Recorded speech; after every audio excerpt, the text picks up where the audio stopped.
The panel will start shortly. Please have some patience. I think we will start in a few minutes.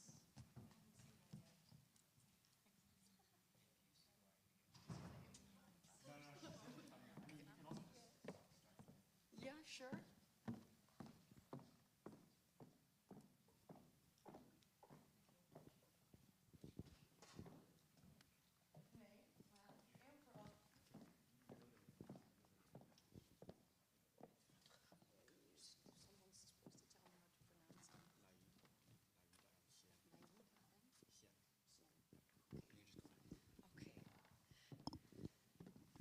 Hello, everyone. Did you enjoy the movie?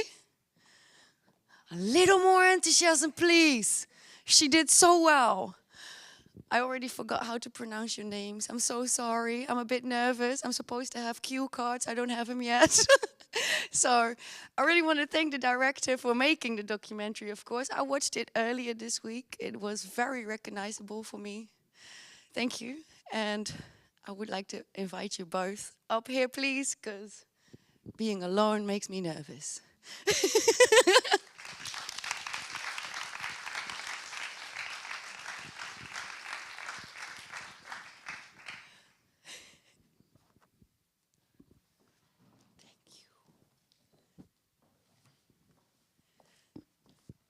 So, we're going to introduce ourselves. I would like to ask you to start, please. Yes, hi everybody here. I'm Hien Mai, and yeah, I co-directed this documentary about my parents with Tim Airy. So he couldn't be here today, but we are two directors, or me as a directress. And yeah, I'm currently working in the Film Museum in Frankfurt, so my way to Amsterdam was not that far. I would say I'm a German girl, but Vietnamese with Vietnamese roots. I was born also in Germany, in Munich. And yeah, I'm also, besides of working in the film museum and making movies, I'm also flight attendant. That's awesome. Yeah, sometimes I have to escape everything. So it's nice to be abroad. So yeah, maybe. All right, thank you. Hi, my name is Naida Aurangzeb. I'm a Dutch Pakistani. I was born in Pakistan and living here since I was 3 years old. I'm a journalist, basically a radio and TV journalist, a presenter for the Dutch radio and TV. And for the last 2 years, I'm a writer. And recently, I wrote a book about being Dutch. But if you look like us, what does that mean? 365 dagen Nederlander. And I wrote the book 365 dagen vrouw, woman, being a woman. So about sexism. Not sure how I fit in, but in this audience.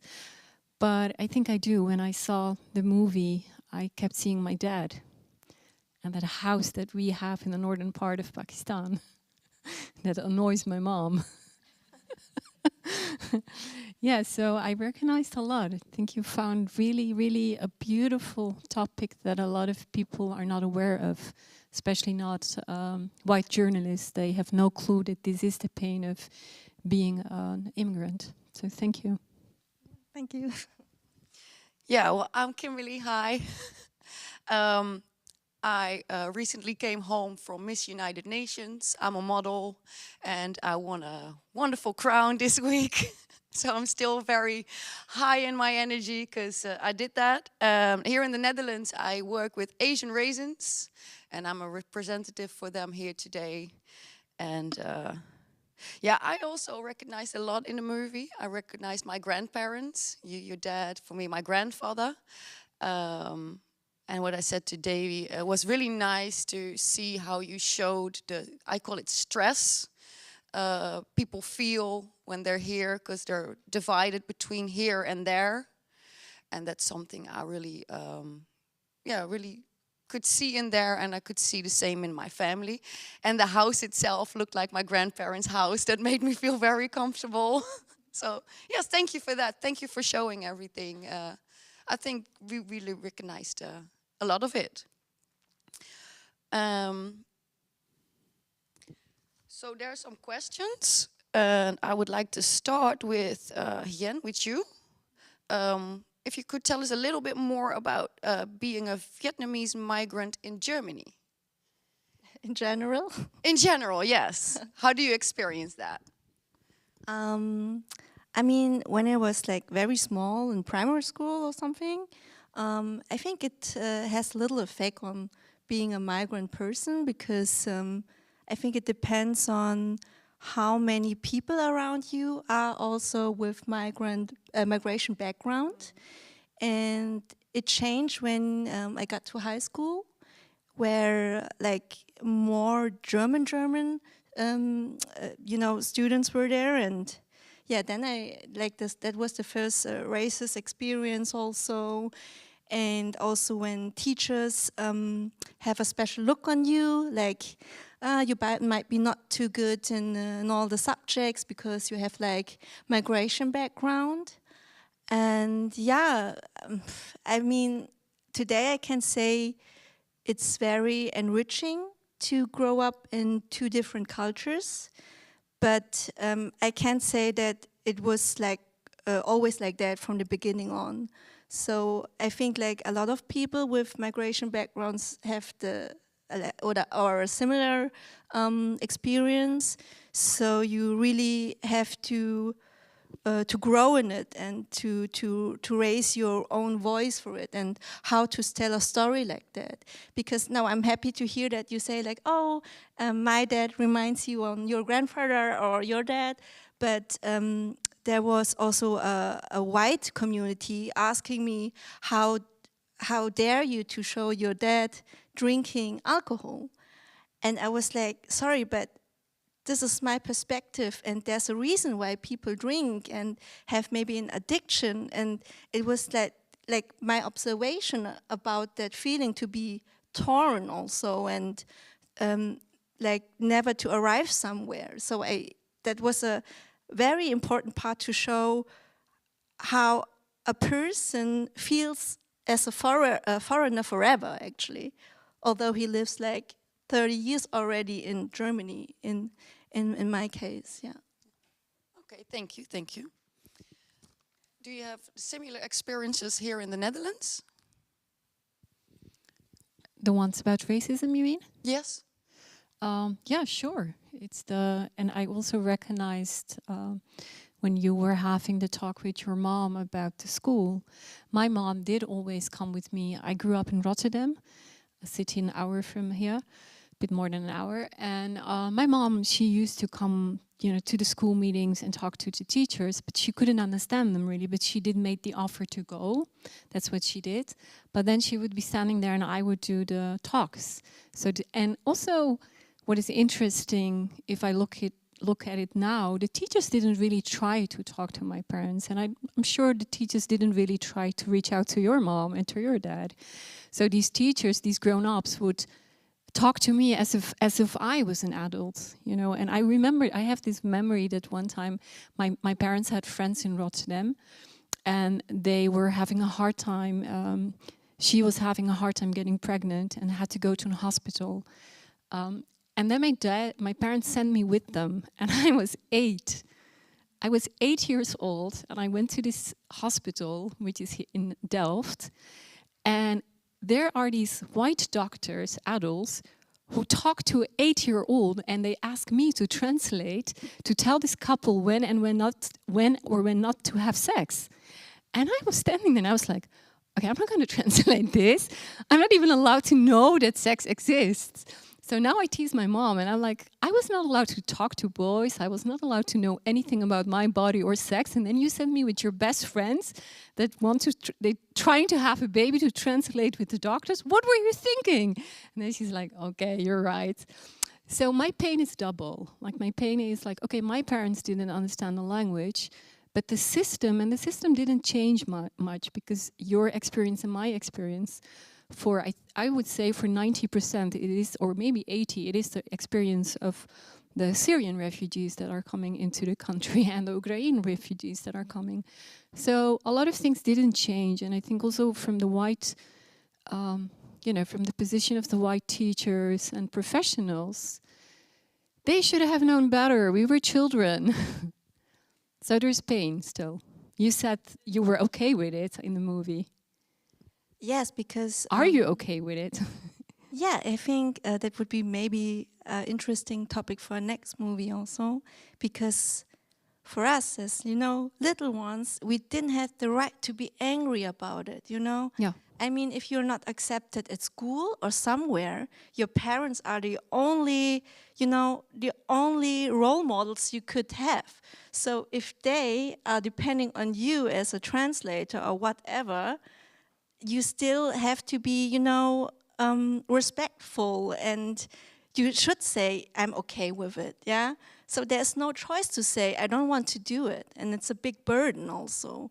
So on the one hand, you're like very independent, like you now, if you translate stuff like this, right? If you go to hospitals and I don't know, to, what is it, Arbeitsamt, to get some work for your parents even, you understand very complex diplomatic stuff actually.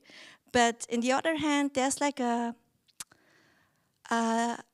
death or something you have to pay back to your parents because like you now have a better life than them, and to be in between of this could be very, very stressful for children.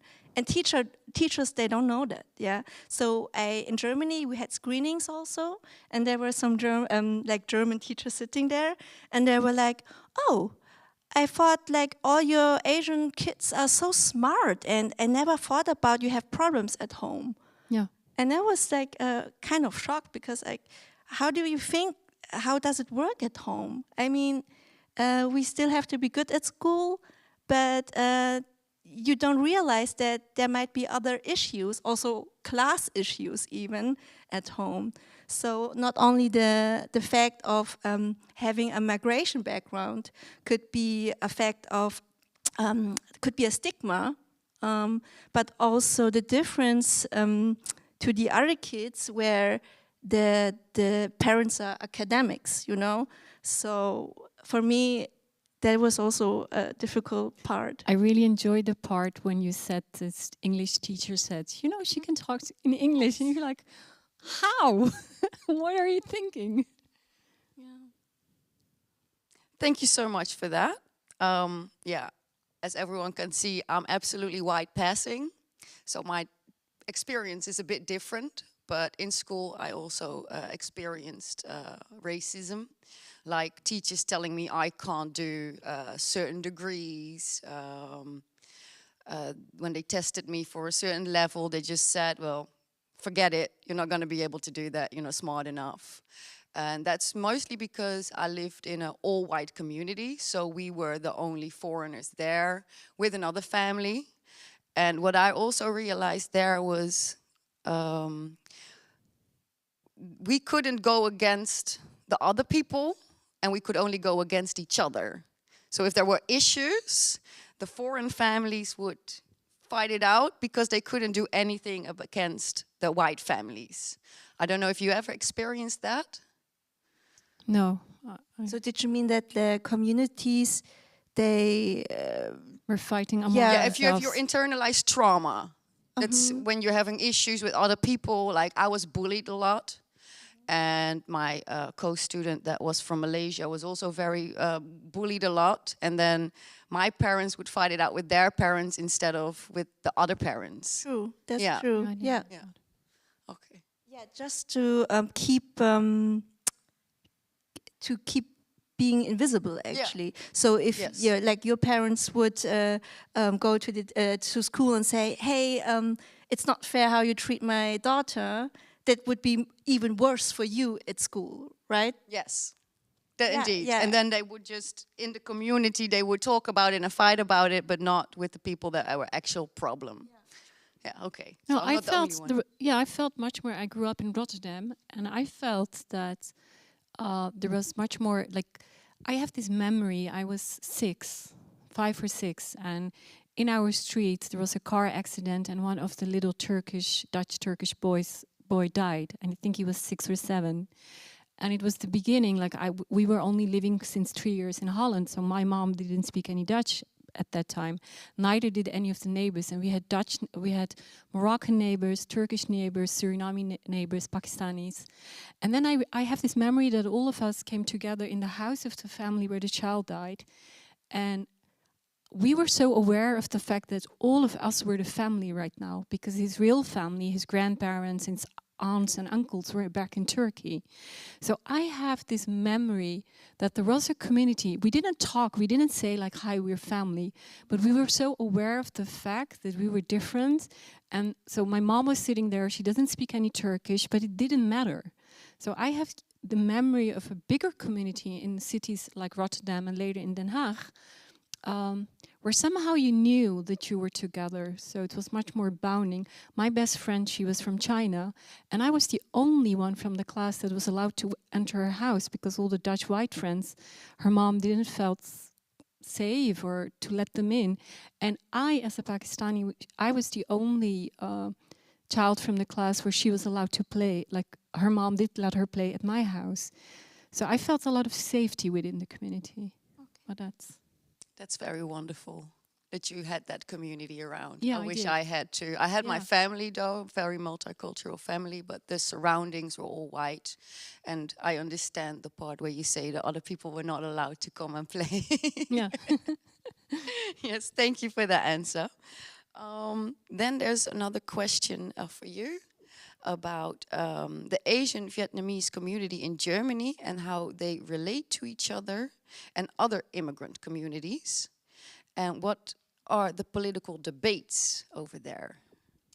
I think like in Germany, the Vietnamese community is kind of big, but there are like two main different backgrounds why they came to Germany.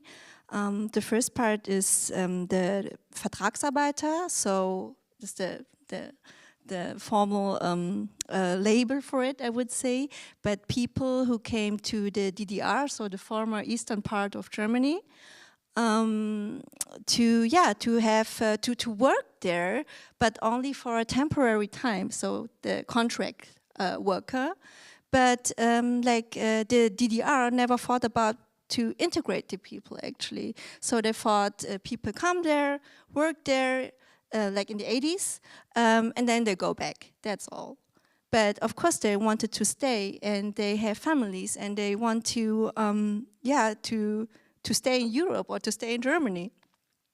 And the other part is also the classic boat people. People might think my parents are like boat people, they came by boat, but they're not like classic boat people, because they are refugees, but not as a result of the Vietnamese-American War.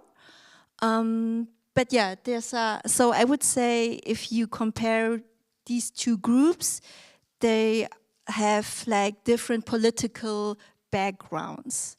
But what they do have in common is that they wanted to stay in Germany, actually.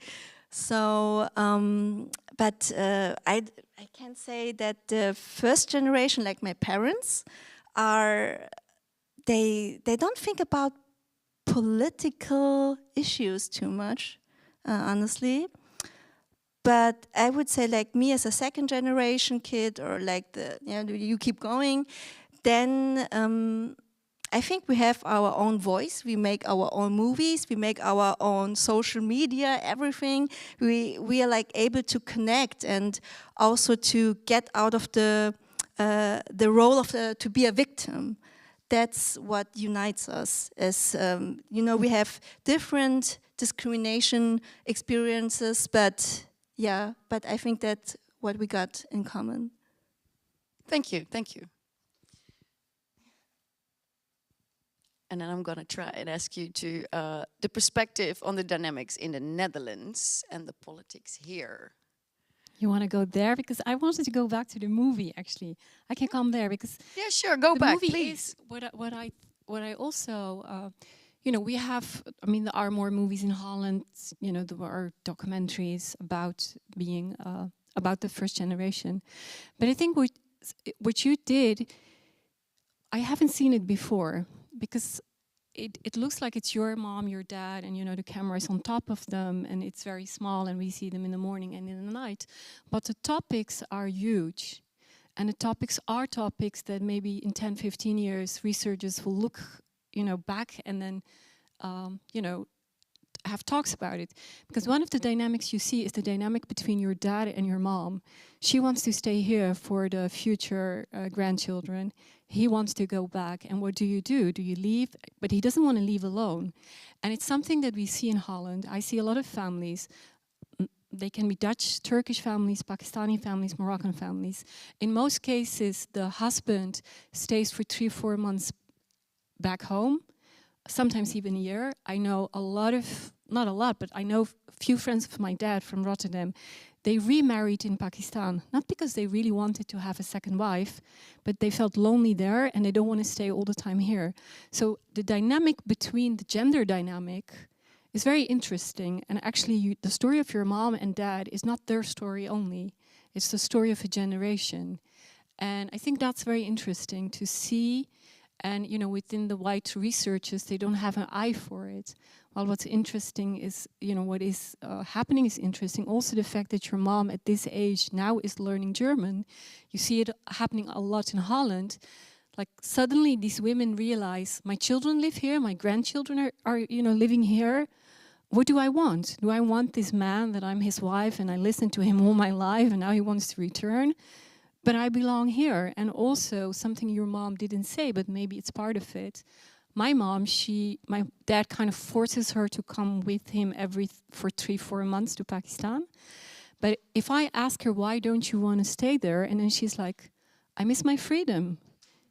I can't easily go shopping in Pakistan. I either have to take a taxi, I have to make sure that some, you know, male kiddo is coming with me.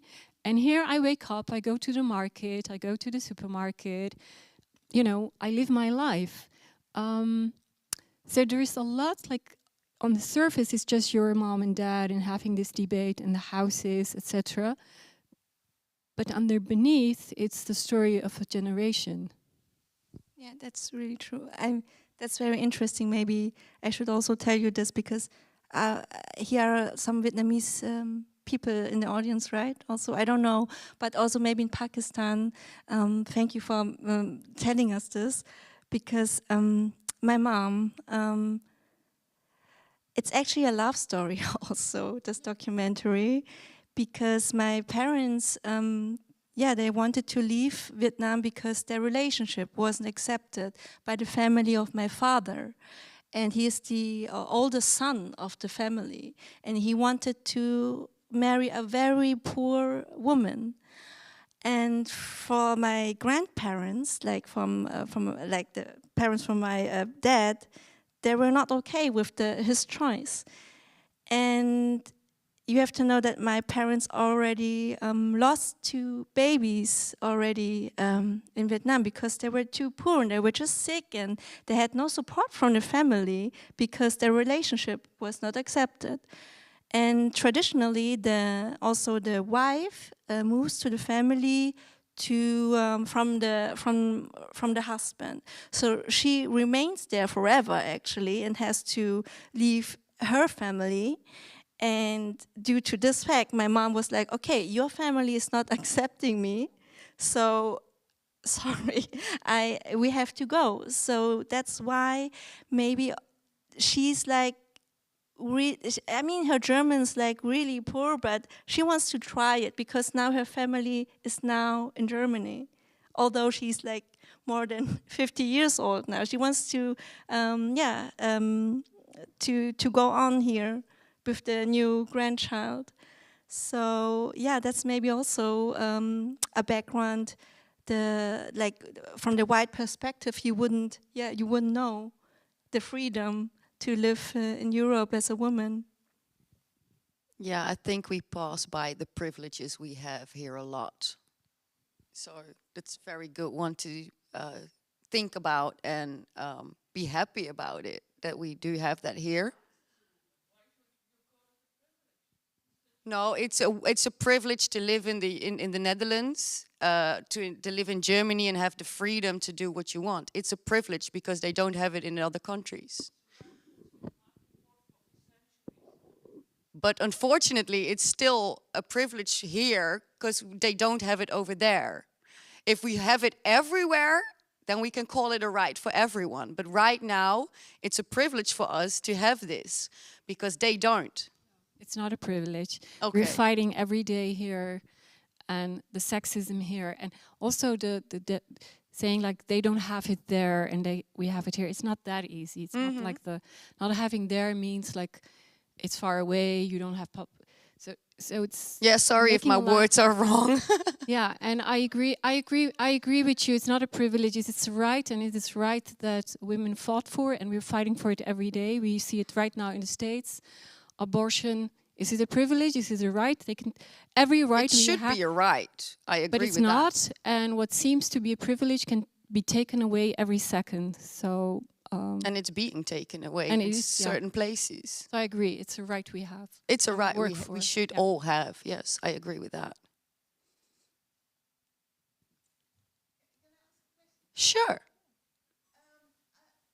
like to know the reaction of your parents when you supposed them to make this film, and also when this film was actually made and screened. Yeah, they were of course very surprised when we asked them to make that we want to make a documentary about them, because they were like, I mean, nobody's going to be interested about our daily life at home and how we clean the offices. And we were like, yeah, but we want to have you singing karaoke. And they were like, okay, yeah, now we can show how our singing skills are. So they had also fun moments. And then it really takes like 4 years already. Yeah, and they were like, you have to finish this movie. I mean, there's no money coming. You're like 30 years old, like classic migrant parents have like, how can you do arts and not earning any money? And then when it came out really in the cinema like this or in a theater like this, and people buying tickets, they pay for the movie, and there's a person like Kimberly like talking and having like a conversation about this movie. They were so proud and they were crying, and also the audience was crying when we were all in the cinema. So they are very proud. And my dad was saying like, this movie is like a summary of a person who is a migrant with all his anxieties, but also hopes. So he's very happy that people will understand how it feels to live between two worlds. So, yeah. Can I ask you something? There's one other part is, and you as a filmmaker took a lot of time to do that, is the showing us this interaction through Skype and through the mobile phones, and it's like almost a 24-hour relationship they have with the family there. And when I go to Rotterdam, I recognize this from my parents. There's always somebody on the phone or and my brother got married last year in Rotterdam, and he got married to a Dutch Moroccan young lady, and her mom was having this phone, and the family in Morocco had to be there, and there was my family in Pakistan. What I wonder is how does it feel for you? Because this family is your family, and at the same time, they're not part of your daily life, or are they? So how is this for you, not as a filmmaker, but as their daughter, to be sitting there and having this family from Vietnam in your life all the time, and at the same time, they're not? For me, I got used to it. Like you told, they have always the smartphone with them, and also very close to their face. They don't care how they look, and it's just getting like a daily business. So, but actually for us, it was easy to ask them whether we can film them, because the camera is present all the time. I mean, on the computer, on the smartphone, so they know how it is to have the camera around. And also the camera we got at home was very small. So the apartment was small, and it's for me it's very normal. But it didn't change the fact that for me, the family in Vietnam, I know they are family, but they are also foreigners for me. Yeah, that's what I was getting to. Yeah. Yeah. Yeah. Yeah.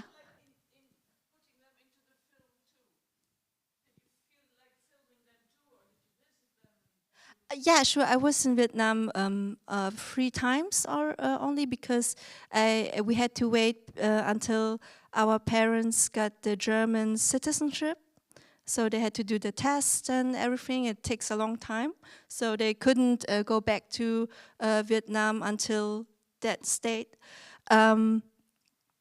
Yeah, and yeah, you can see some family members in the documentary also, but only on the screens. And in 2018, Tim and me and also my parents, we traveled to Vietnam, but only to celebrate the end of the documentary. But we were also thinking about taking some parts from Vietnam to this documentary. But I felt like as a person, or as a Vietnamese German person, there's another story to tell from that perspective. So I just kept it out. It's stronger, I think, this way, because now the family's there and they're not, so you're showing what the reality of your parents in apartment is, and of a whole generation. Yeah. Any more questions? Yes, please.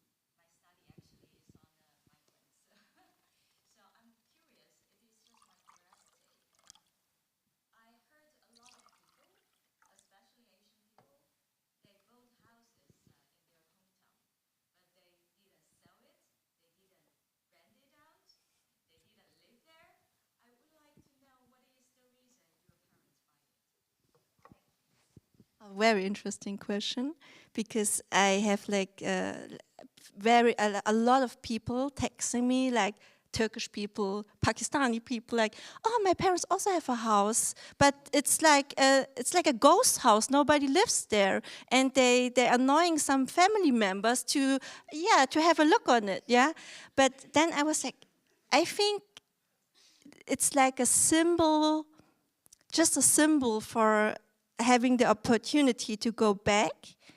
And if you have like a real symbol to hold on, I think it keeps you alive. Because if you wait and there's like a goal, maybe it's only, it's not a real goal, but it stands there. It's like really in this country, it exists.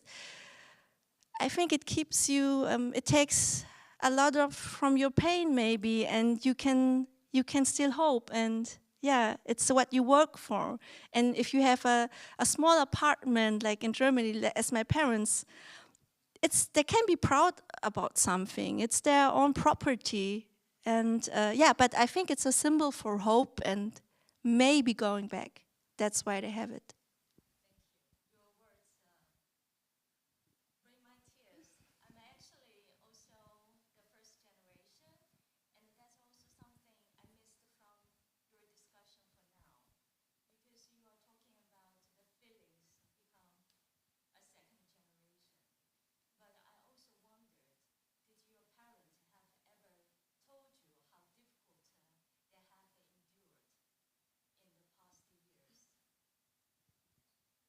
Even if they don't tell you, you know, right? You sense it, you're part of it. Yes, but but that's also, I think we keep something as a second generation from the first generation, and it's, I always I was, how can I say, I was jealous about like German families sometimes. They were so direct, they can talk about everything, they get hugs, and it was so, I felt like they were more emotional and they can talk about everything. So there's something about the trauma maybe they lived through. I missed it, but as you said, I think I felt it.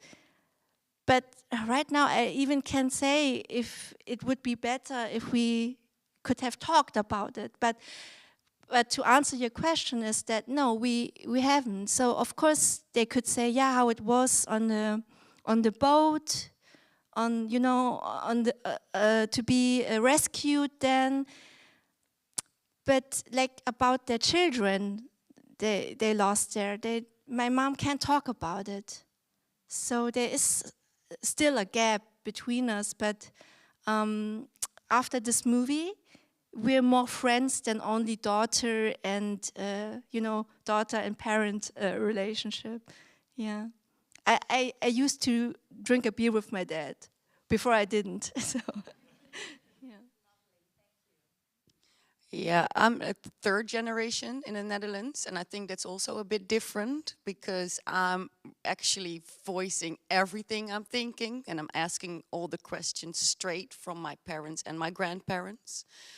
And I don't think your generation did that either, because you were a bit more careful, and we're actually just washing through it. Like, we want to know now, we want to change things. It's time we talk about it. And well, what my generation calls it, it's breaking generational curses, like not talking and all those things. So I'm in therapy, and that's very scary for my parents and my grandparents, because they used to think like, no, you don't share your trauma or your problems with anyone else, not even a therapist.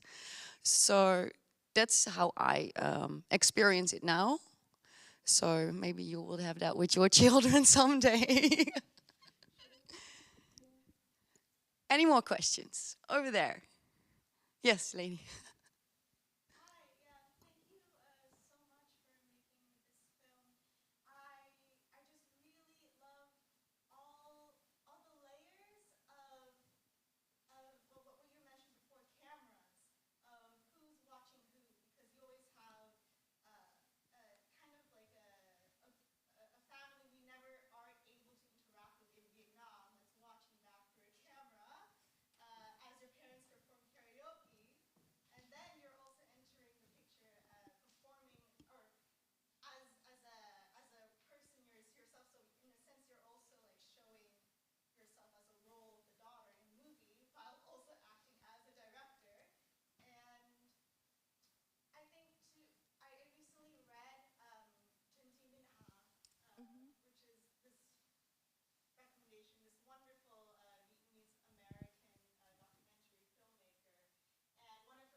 I'm a very practical person, I guess. It was very interesting, the point of view you had.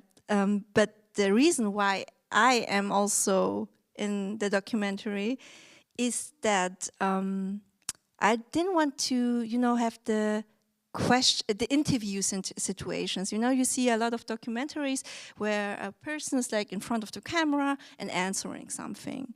So I wanted to avoid this situation, and I was like, yeah, because of we don't have this direct communication, what I said before, the only way to keep a conversation was to ask them when I'm also interact the situation, like on the couch when we are talking about my school experiences.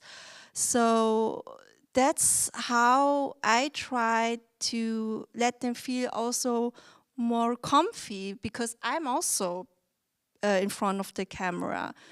And what was also important is that Tim, the co-director of the documentary, didn't understand what they're talking about. So sometimes I had also a fight with my parents, honestly, because I mean, you work together and then you eat together and they always get filmed. It can be stressful. It's also work.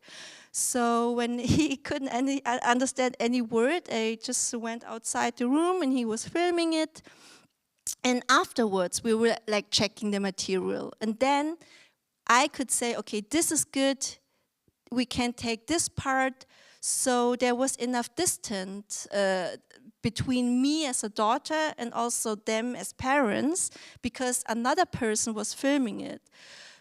You know, because so there was no, how can I say, it's without any comment. It's neutral.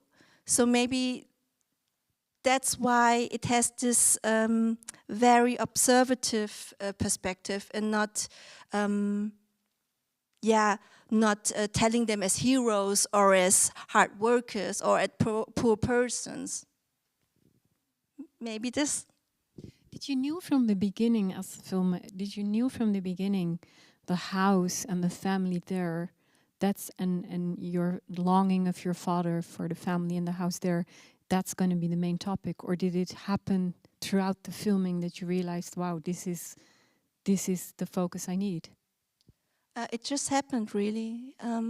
That's why it also took 4 years, because in the beginning we really wanted to portray the karaoke and the hobbies of them, and then there was really the storm, and and it's just switched, and we felt like my dad was kind of also depressive, and he wasn't happy about it, and he was like stuck in this problematic.